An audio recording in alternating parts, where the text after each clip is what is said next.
വിഷയത്തിൽ അടിപതറിയ നേതാക്കൾ ഏറെയുണ്ട് സംസ്ഥാന രാഷ്ട്രീയത്തിൽ. പി ടി ചാക്കോ മുതൽ രാഹുൽ മാങ്കൂട്ടത്തിൽ വരെ ആ പട്ടിക നീളും. നേതാക്കളുടെ രാഷ്ട്രീയ ഭാവിക്ക് തന്നെ മങ്ങലേൽപ്പിക്കാൻ തക്ക പ്രഹരശേഷിയുണ്ടായിരുന്നു പല പരാതികൾ. സംസ്ഥാന കോൺഗ്രസ് രാഷ്ട്രീയത്തിലും അധികാരസ്ഥാനങ്ങളിലും അതികായനായിരുന്ന പി ടി ചാക്കോ. ആ രാഷ്ട്രീയ തേരോട്ടത്തിന് തടയിട്ടതും ഒരു പെൺവിഷയം. 1963 ഡിസംബർ 8 തൃശൂരിൽ വെച്ച് ഒരു ഉന്തുവണ്ടിയിൽ പി ടി ചാക്കോ സഞ്ചരിച്ച കാർ ഇടിച്ചു. പക്ഷേ കാർ നിർത്താതെ പോയി. മന്ത്രിക്കൊപ്പം കാറിൽ കറുത്ത കണ്ണട വെച്ച ഒരു സ്ത്രീ ഉണ്ടായിരുന്നതായുള്ള ദൃക്സാക്ഷികളുടെ പ്രതികരണമാണ് വിവാദങ്ങളുടെ തുടക്കം. പിന്നെയത് കൊടുങ്കാറ്റുപോലെ വീശിയടിച്ചു. കോൺഗ്രസ് പ്രവർത്തകയായ വനിതയാണ് കാറിലുണ്ടായിരുന്നതെന്ന് പിന്നീട് വെളിപ്പെടുത്തലുണ്ടായെങ്കിലും പി ടി ചാക്കോ എന്ന രാഷ്ട്രീയ അധ്യായത്തിന് അപ്പോഴേക്കും തിരശ്ശീല വീണു.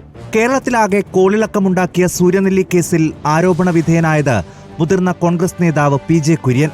ഉന്നത ഉദ്യോഗസ്ഥ വൃന്ദം അന്വേഷിച്ച് തെളിവ് കിട്ടാതെ കേസ് അവസാനിപ്പിച്ചെങ്കിലും കുര്യന് നേരെ ഇപ്പോഴും ആരോപണമുന ഉയർന്നുകൊണ്ടേയിരിക്കുന്നു.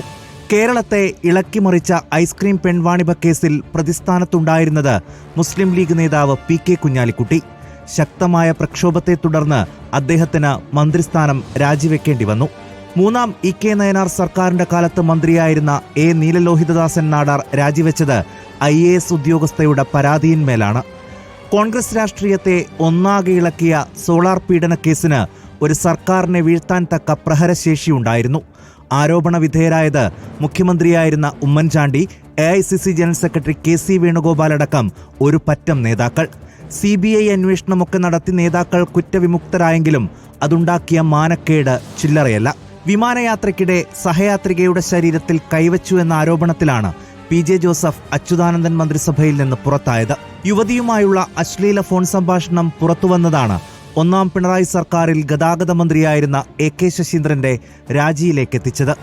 PK ശശി MLA, CPIM ജില്ലാ സെക്രട്ടറിമാരായിരുന്ന P ശശി, ഗോപി കോട്ടമുറിക്കൽ എന്നിവർ ലൈംഗികാരോപണ കേസിൽ ഉൾപ്പെട്ട CPIM നേതാക്കളാണ്.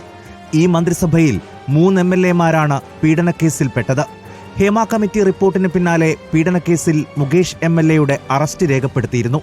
Kovalam MLA M Vincent, Perumbavoor MLA Eldhose Kunnappilly എന്നിവരും അറസ്റ്റ് നടപടികൾ നേരിട്ടവരാണ്. News desk reporter.